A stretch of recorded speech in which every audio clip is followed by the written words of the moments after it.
आपको स्मरण हो तो पूर्व में कभी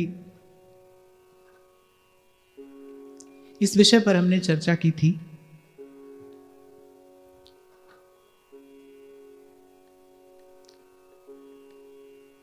कि वो जो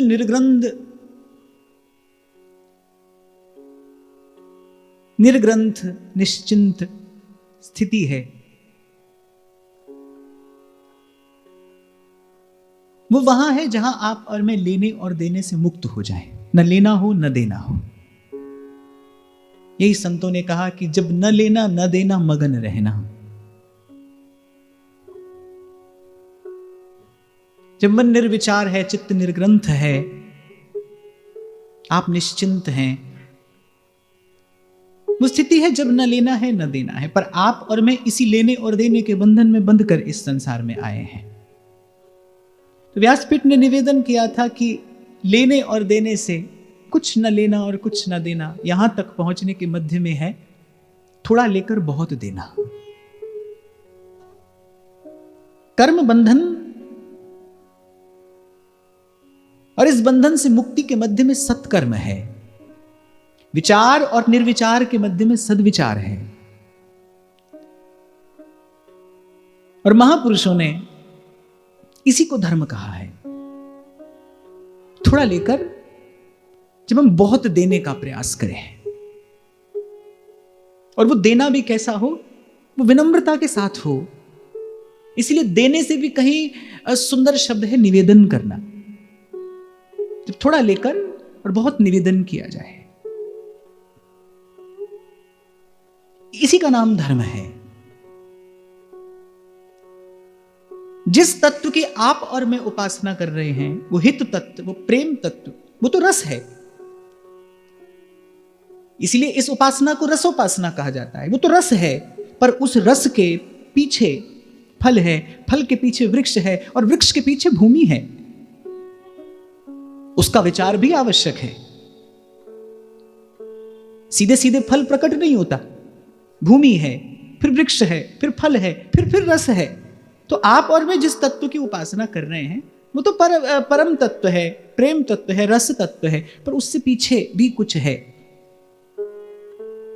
उससे पीछे भी कुछ है। उसके पीछे धर्म की भूमि है, कर्म योग का वृक्ष है, तत्व ज्ञान का फल है, फिर उसके बाद प्रेम का रस है।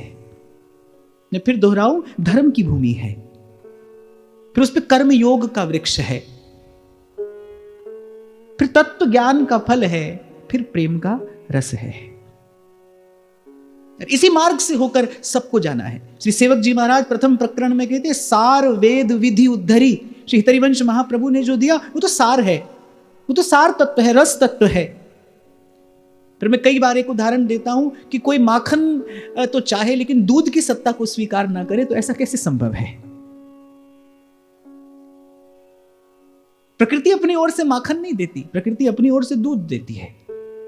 उसे वहां तक पहुंचाया जाता है एक प्रक्रिया के द्वारा, परिश्रम के द्वारा, पुरुषार्थ के द्वारा, प्रतीक्षा के द्वारा। ऐसे ही धर्म की भूमि पर जब कर्म योग का वृक्ष लगता है, फिर तत्व ज्ञान का फल आता है, और फिर इस प्रेम रूपी परम तत्व रस तत्व की प्राप्ति होती है। और पूर्व में मैंने आपको निवेदन किया था, भाई सारा पुरुषार्थ हो लेकिन प्रकृति अनुकूल ना हो, ईश्वर आपके साथ ना हो, प्रभु आपके संग ना हो, तो सारा पुरुषार्थ निष्फल है। श्री महाप्रभु कहते हैं, गोविंद छाड़ भ्रमंत दसों दिस। अरे करी है कहा नवग्रह नीके, गोविंद छाड़ भ्रमंत दसों दिस। सब कर मांगू एक फल, राम चरण रति हो। लेकिन उसके मूल में धर्म की भूमि है भाई। और विगत 4 दिनों से जब हम इस चरित्र की चर्चा कर रहे हैं, चिंतन कर रहे हैं, तो बार बार अगर कोई बात प्रमुख रूप से सामने आ रही है जो चिंतनीय है, विचारणीय है, दर्शनीय है, तो क्या है? धर्म का पालन ही है। जो प्रभु के प्यारे जन हैं, वो प्राण जाने की स्थिति में भी धर्म नहीं छोड़ते। कैसे यहां के रसिकों ने कहा, खंड खंड हो जाए तन, अंग अंग सत टूक, पर वृंदावन मत छाड़िए, छाड़ वो है बड़ी चूक। शास्त्र का कहना है, महापुरुषों की वाणी कहती है, जेही पत राख है धर्म की, तेई राख है करतार, धर्म रक्षति रक्षितः। और गोस्वामी जी तो कहते, धर्म ते बिरति जोगते ज्ञाना। बोले धर्म पालन के बिना संसार से वैराग्य हो ही नहीं सकता। धर्म पालन अर्थात कर्तव्य पालन। जो आपका कर्तव्य है, यदि आपने उसका समुचित प्रकार से पालन नहीं किया तो संसार के विषय से वैराग्य नहीं होगा। जो आपके पास है, जैसा आपके पास है, यदि आपने उसे कर्तव्य पालन में नहीं लगाया तो संसार के विषय से वैराग्य नहीं होगा। अपने हाथ की बात नहीं है भाई, ओढ़ा नहीं जाता है वैराग्य। ये त्याग और वैराग्य कहीं बाजार से मिलने वाली वस्तु भी नहीं है। धन संपत्ति देकर प्राप्त की जा सके, धन संपत्ति छोड़कर प्राप्त की जा सके, ऐसी भी नहीं है। ये तो चेतना का ऊर्ध्वगमन है, चेतना का आरोहण है। उसके लिए पुरुषार्थ की आवश्यकता है। धर्म ते विरति जोग ते ज्ञान। मैं आपको अपना छोटा सा अनुभव बताऊं। आपके पास धन है, आप सेवा में सदुपयोग करिए, आप देखेंगे धन रहेगा, आसक्ति चली जाएगी। और बस इसी का नाम विरक्ति है। जैसे अंधकार ना हो तो क्या है, प्रकाश है। ऐसे आसक्ति ना हो तो विरक्ति है। आप कहीं भी रहते हो और आसक्ति हो तो फिर आप कहीं भी रहते हो।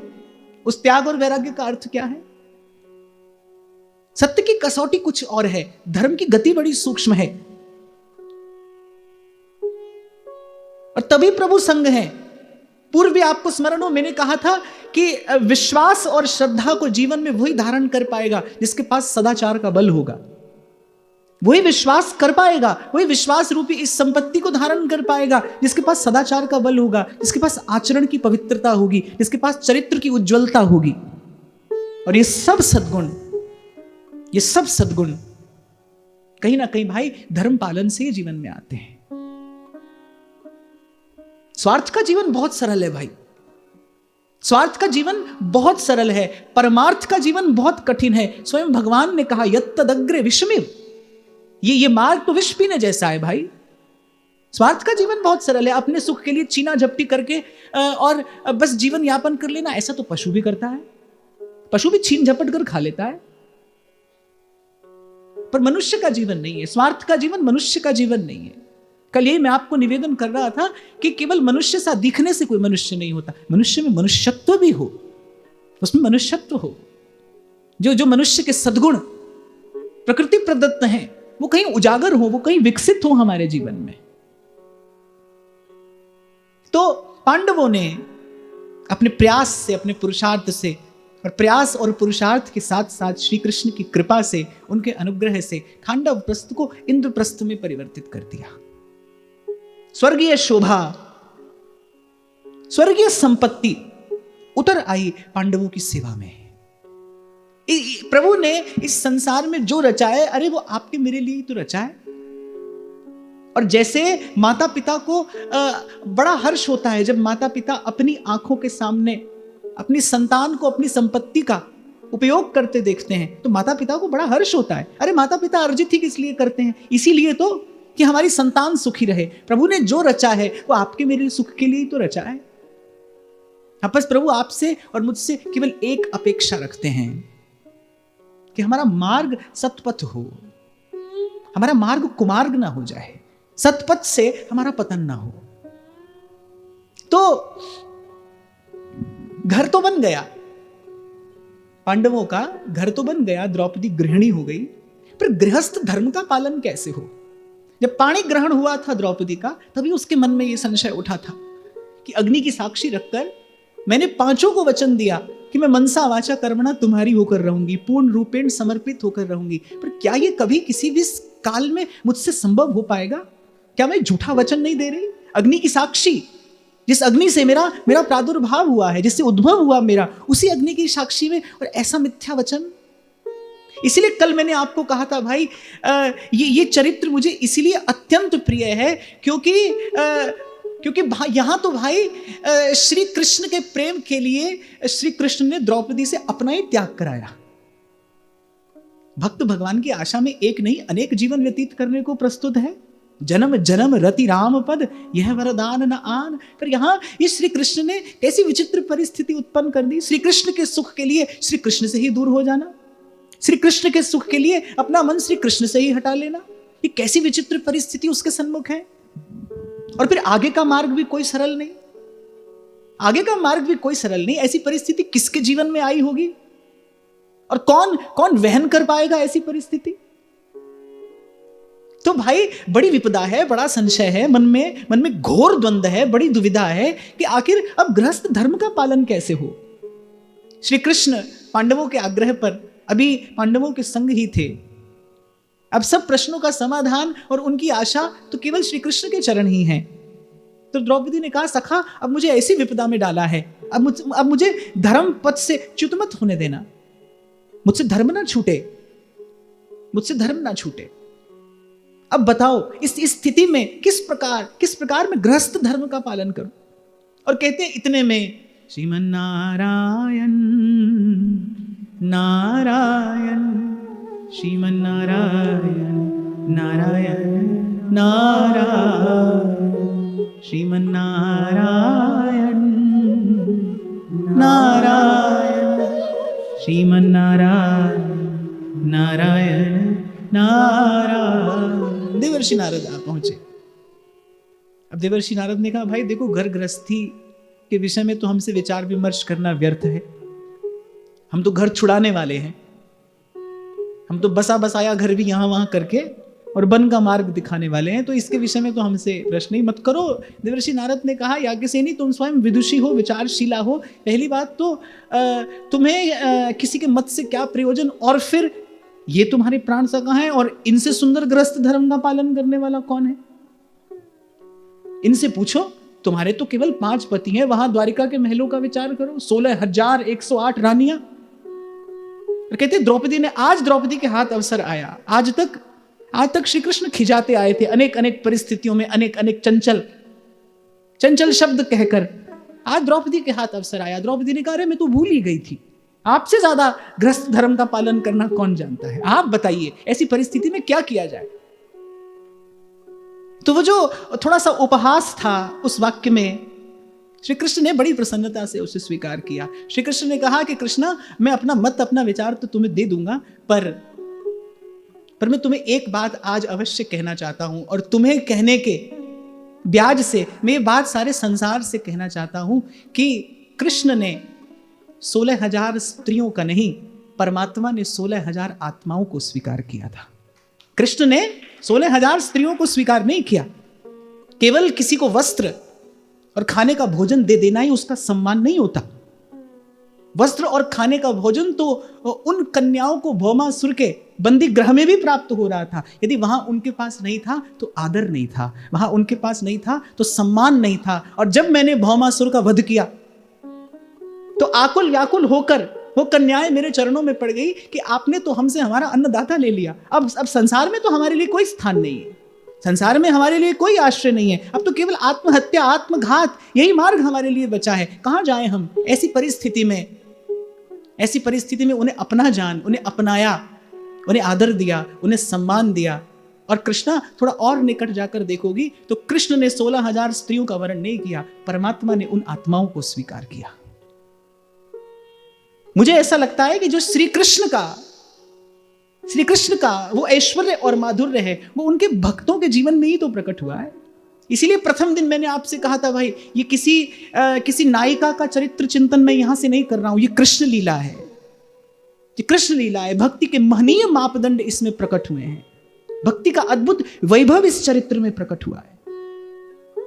इसलिए अभी पूर्व में मैंने आपसे कहा, भाई जिस रस की आप और मैं उपासना कर रहे हैं ना, उस रस से पहले फल है, फल से पहले वृक्ष है, और वृक्ष से पहले भूमि है, धर्म की भूमि है, कर्म योग का वृक्ष है, तत्व ज्ञान का फल है, फिर प्रेम का रस है। ऐसे ही हाथ नहीं आता। क्यों कहा ध्रुवदास जी ने, सबते ऊंचो प्रेम फल कैसे पई होता ही, शीस धरे जब चरण तर तब पहुंचे कर्माई, सबते ऊंचो प्रेम फल। जैसे बिना 10 कक्षा पास किए कोई 11वीं में नहीं आ सकता, ठीक उसी प्रकार इस मार्ग पर भी कुछ सोपान है जिसको पार करके ही यहां तक पहुंचा जाता है, जिन्हें पार करके ही यहां तक पहुंचा जाता है। समग्र रूप से सधा हुआ संवरा हुआ जीवन होता है भगवान के प्रेमी भक्त का। भगवान के भक्त का जीवन ऐसा होता है, सबके लिए प्रेरणा स्तोत्र, सबके लिए शिक्षाप्रद, जो सबके लिए सुखद, सबका प्रिय, सबका हितकारी, ऐसा होता है भगवान का भक्त। और एक रसोपासक को तो ऐसा होना आवश्यक है। आप और मैं तो नित्य गाते हैं कि हित की यहाँ उपासना, हित के हैं हम दास, हित विशेष राखत रहो चितनित हित की आस। तो भाई वो जो हित है ना, उसका घर बड़ी दूर है, उसका घर बड़ी दूर है। तो मंत्रणा हो रही थी कि भाई मेरे लिए कोई मार्ग निकालिए, किस प्रकार मैं गृहस्थ धर्म का पालन कर पाऊं। तो अंतिम निर्णय क्या हुआ कि एक एक पांडव के साथ द्रौपदी एक एक वर्ष रहेंगी, एक एक पांडव के साथ एक एक वर्ष रहेंगी। और उस एक वर्ष के समय में यदि कोई दूसरा पांडव ग्रह में प्रवेश भी करता है तो उसे 12 वर्ष तक वनवास में रहना होगा। ऐसी कठिन शर्त लगाई गई। यद्यपि ये बात दूसरी है कि जब द्रौपदी युधिष्ठिर के पास गई तो युधिष्ठिर ने कहा कि तुमसे बैठकर कुछ देर के लिए शास्त्र चर्चा हो जाए। मैं जानता हूं तुम विदुषी हो, तुम विचारशीला हो, तुम सर्वशास्त्र निष्णात हो। मैं तो केवल इतना चाहता हूं, मेरा तुमसे केवल इतना प्रयोजन है कि तुम्हारे साथ बैठकर एक विदुषी स्त्री का सत्संग मुझे प्राप्त हो रहा है। ये महाराज युधिष्ठिर का वाक्य, एक विदुषी स्त्री का सत्संग मुझे प्राप्त हो रहा है। तो जब तुम्हें समय मिले, जब तुम्हें अनुकूल हो, तुम्हारे साथ बैठकर बस कुछ शास्त्र चर्चा हो जाए। मैं इतना ही तुमसे चाहता हूं। तुम्हारा पति होने के नाते मेरी केवल तुमसे इतनी ही आशा है, इतनी ही अपेक्षा है।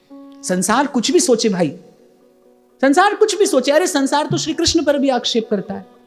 ये तो वो संसार है जहां भरी सभा में श्री कृष्ण को गाली पड़ती है। शिशुपाल 100 गाली देता है, कैसे कैसे अपशब्द कहता है, कैसी कैसी अभद्र बात कहता है। पर वास्तविकता क्या है? धर्मराज ने कहा मैं पति हूं, और पति होने के नाते यही मेरी आज्ञा भी है, यही मेरी इच्छा भी है। मैं जानता हूं जो हुआ वो तुम्हारी दृष्टि से धर्म सम्मत नहीं है, पर हम ऐसी दुविधा में पड़ गए थे।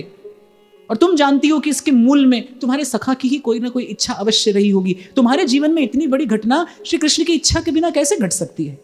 कोई ना कोई इच्छा श्री कृष्ण की रही होगी। मैं जानता हूं तुम्हारी दृष्टि से किसी भी प्रकार हृदय से स्वीकार करने योग्य स्थिति नहीं है। तो मैं केवल तुमसे इतना ही चाहता हूं, तुम्हें अर्जुन ने वर्ण किया है, तुम पर केवल अर्जुन का ही अधिकार है। कहकर महाराज युधिष्ठिर ने द्रौपदी को मानो कितनी बड़ी दुविधा से मुक्त कर दिया। भीम ने कहा मुझे तो केवल सुंदर भोजन बनाकर देती रहना, मुझे इसके अतिरिक्त कुछ नहीं चाहिए। मुझे केवल सुंदर भोजन बनाकर देती रहना। और नकुल और सहदेव, अरे उनका तो रूप गुण ऐसा है कि प्रथम दर्शन में ही उन पर अपनी सारी ममता, सारा वात्सल्य लुटा देने का मन हुआ था।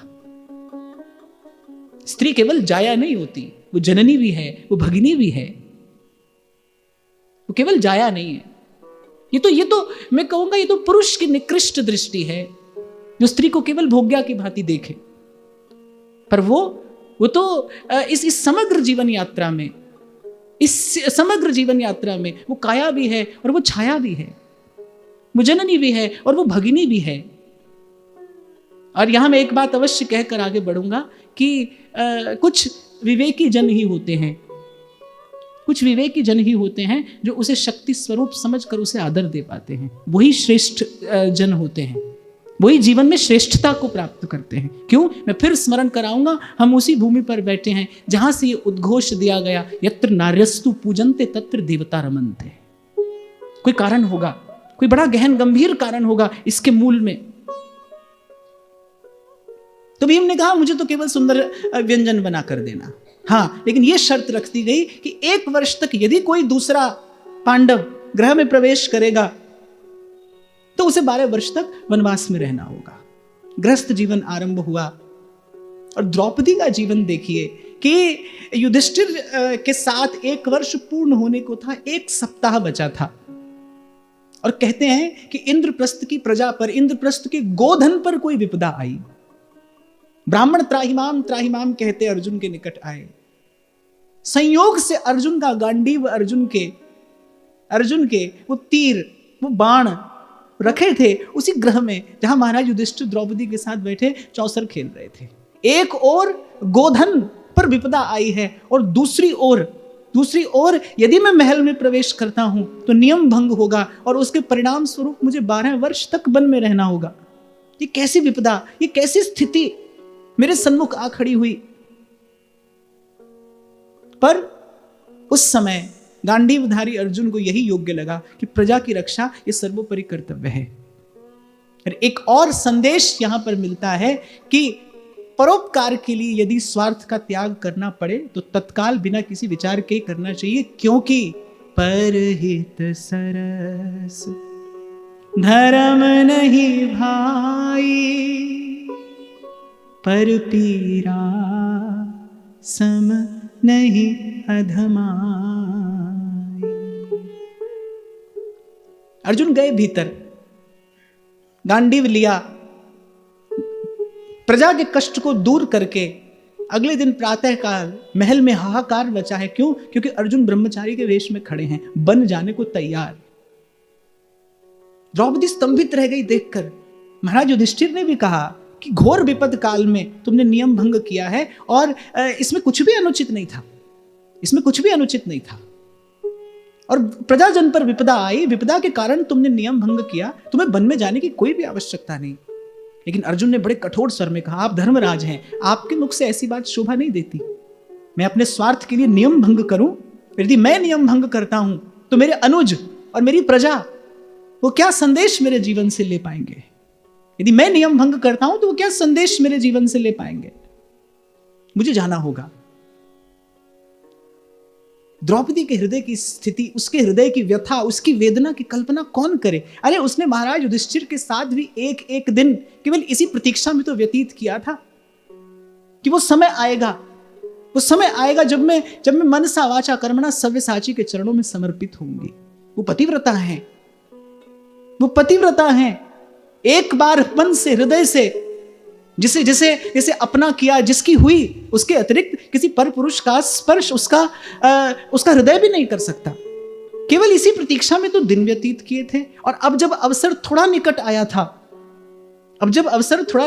था, अरे 1 वर्ष तो महाराज युधिष्ठिर के साथ सच्चर्चा में व्यतीत हो गया, क्योंकि उन्होंने प्रथम दिन ही मुझसे कह दिया था कि मेरा तुमसे कोई प्रयोजन नहीं, मैं तुमसे कुछ भी नहीं चाहता। और द्रौपदी ने कहा कि पांडव सत्य में ये 5 देह पर 1 प्राण है। अर्जुन के अतिरिक्त चारों भाइयों ने द्रौपदी को कैसे द्वंद्व मुक्त कर दिया एक क्षण में। ये परिस्थिति प्रारब्ध के अनुसार आई है या तुम्हारे प्राण सखा की इच्छा के अनुसार, ये तो कोई नहीं जानता, पर हमारी ओर से तुम्हें कोई कष्ट नहीं होगा। जैसे महाराज भोजराज ने मीरा को प्रथम दिन ही कह दिया था कि मैं कभी अपनी उंगली के नख से भी तुम्हारा स्पर्श नहीं करूंगा, आप अपने गिरिधर गोपाल की सेवा करिए, उन्हें लाड लड़ाइए, मैं तो आपका दर्शन करके ही प्रसन्न हूं। मैं तो इसी में अपना सौभाग्य मानता हूं कि ईश्वर ने मुझे पहले ये देव दुर्लभ मानव देह दिया और फिर उसमें भी दुर्लभतम आप जैसी किसी भक्ता का संग प्रदान कर दिया।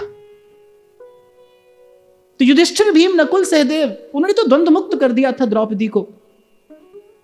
और द्रौपदी की उन सब के प्रति श्रद्धा, उन सब के प्रति आदर, उन सब के प्रति करुणा, उन सब के प्रति वात्सल्य शतगुना बढ़ गया। क्यों ना बढ़े, चारों भाइयों की ऐसी महानता और ऐसा उदार आचरण देखकर। पर इसके पीछे कौन है? इसके पीछे कौन है कि जब अवसर आने को हुआ, अर्जुन ब्रह्मचारी बनकर सामने खड़े हैं।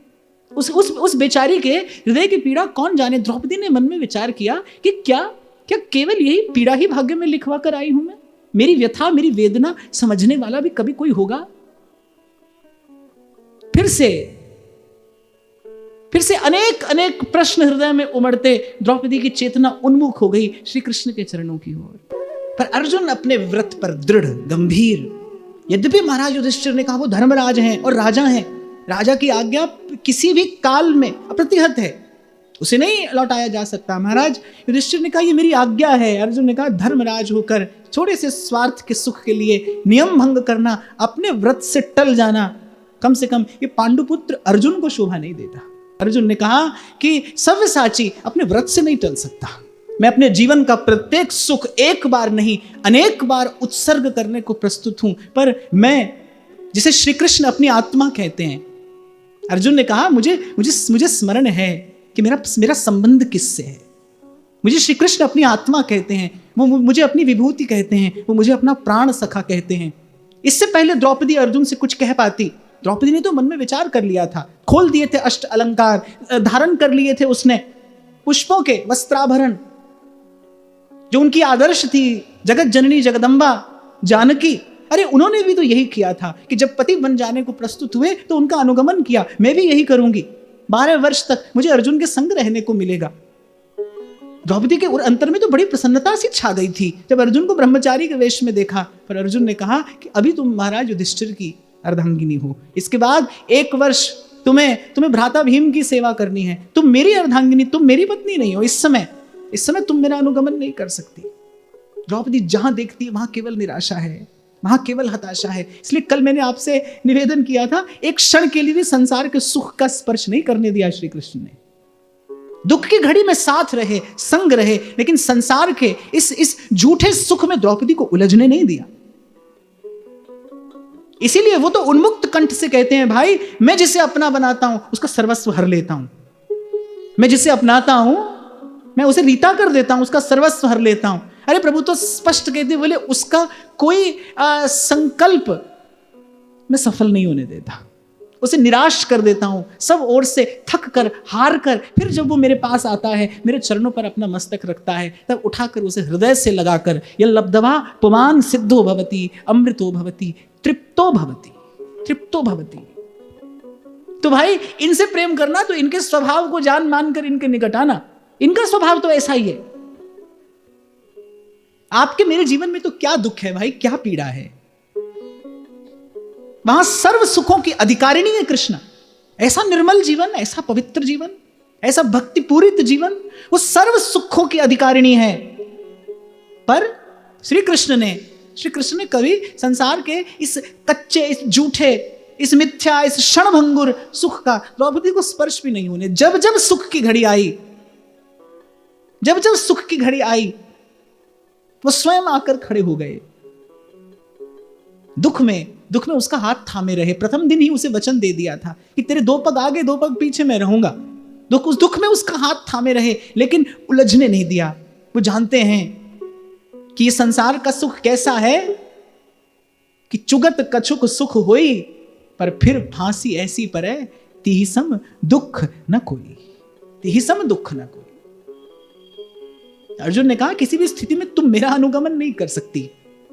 अरे यहां युधिष्ठिर है, भीम है, नकुल सहदेव हैं। और अर्जुन ने कहा कि कष्ट का क्या कारण है, तुम्हारे पास तो प्राण सखा कृष्ण है, उनका दिया हुआ वचन है तुम्हारे पास कि तुम जब जब स्मरण करोगी वो तुम्हारे निकट उपस्थित हो जाएंगे। अरे उनका स्मरण मात्र संसार के किसी भी अभाव को दूर कर देने में समर्थ है। अर्जुन ने कहा कि प्राण सखा का स्मरण मात्र संसार के प्रत्येक अभाव, प्रत्येक दुख, प्रत्येक पीड़ा को दूर कर देने में समर्थ है। और तुम तो सौभाग्यशालिनी हो, तुम्हारे सौभाग्य का क्या कहना।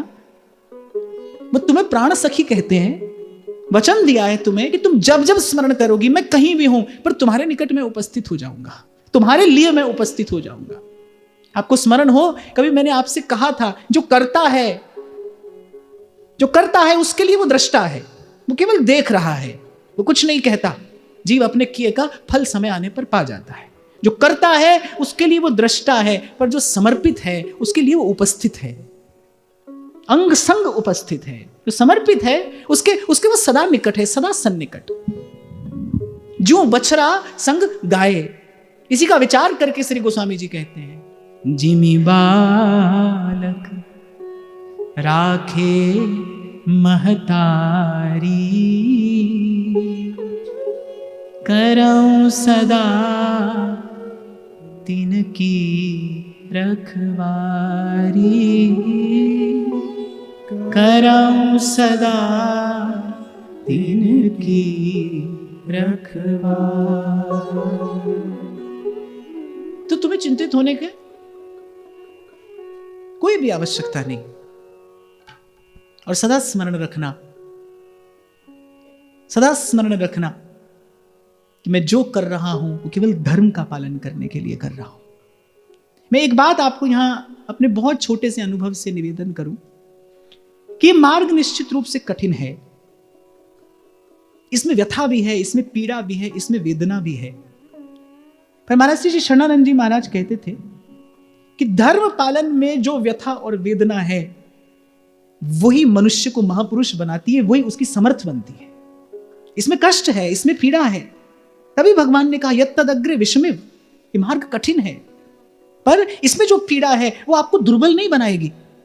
इसमें जो व्यथा और वेदना है वो आपका परिष्कार करेगी। जैसे स्वर्ण को जब शुद्धि के लिए अग्नि में डाला जाता है तो अग्नि की दाहकता तो उसे स्पर्श करती है, पर अंतिम परिणाम क्या है? वो निखर कर आता है। एक शिलाखंड पर जब चोट पड़ती है, बार बार चोट पड़ती है, तो चोट है भाई, किसी पर भी पड़े। प्रहार का परिणाम तो पीड़ा ही है, लेकिन उस पीड़ा की परिणति क्या है? वो जो उस शिलाखंड पर एक शिल्पकार बार बार चोट मार रहा है, उस पीड़ा की परिणति क्या है? वो दिव्य भगवत विग्रह का आकार लेकर संसार के सन्मुख आता है। वो जगत पूज्य हो जाता है वो शिलाखंड वो चोट खाकर। और मुझे इसलिए बड़ी प्रिय लगी कवि की ये पंक्तियां कि सरल है स्वार्थ का जीवन, पर कठिन है त्याग कर जाना। और सही कहा कि अगर जो लौट आते राम, तो फिर वो राम ना होते। संत कहते हैं राम वन में गए तो बन गए, बन नहीं जाते तो बनते नहीं। अगर जो लौट आते राम, तो फिर राम ना होते, वो जगत के भूप तो होते मगर भगवान ना होते। श्रेष्ठता को प्राप्त करने के लिए यही मार्ग है। इसलिए मैंने कहा भाई कि धर्म की भूमि पर कर्म योग का जब वृक्ष लगता है, तब तत्व ज्ञान का फल आता है और फिर प्रेम का परम रस प्राप्त होता है। क्यों हमारे ध्रुवदास जी ने कहा, क्यों हमारे यहाँ के रसिकों ने कहा कि भाई दुरा कर रखना इस रस को। अरे ये तो परमहंसों का आराध्य तत्व है। इस प्रेम तत्व की आप और मैं उपासना करते हैं। ये प्रियालाल की नित्य क्रीड़ा, ये नित्य केली, नित्य विहार। आपको लगता है कि अस्मदादि विषय वासना से युक्त जीव कहीं इसके अधिकारी हैं? अरे अमलात्मा जनों का आराध्य रस है, ये अमलात्मा जनों का आराध्य है। यहाँ के रसिक संतों ने तो कहा है, अरे ये रस तो परम सिद्धन को, तू काहे को मूड मुड़ायो, ये तो परम सिद्धन को श्री शुक प्रगट कियो नहीं आते, जान सार को सार। उसके मूल में ये भूमिका आवश्यक है, अपेक्षित है। चले गए अर्जुन। जब निकट आया समय, और मैं इसे विधि का विधान नहीं कहूंगा क्योंकि द्रौपदी विधि के विधान में नहीं बंधी है। द्रौपदी के जीवन को संचालन करने वाला तो कोई और है। उसकी जीवन वीणा पर कभी पीड़ा का, कभी विरह का, कभी व्यथा और वेदना का ये संगीत उत्पन्न करने वाला संगीतकार तो कोई और है।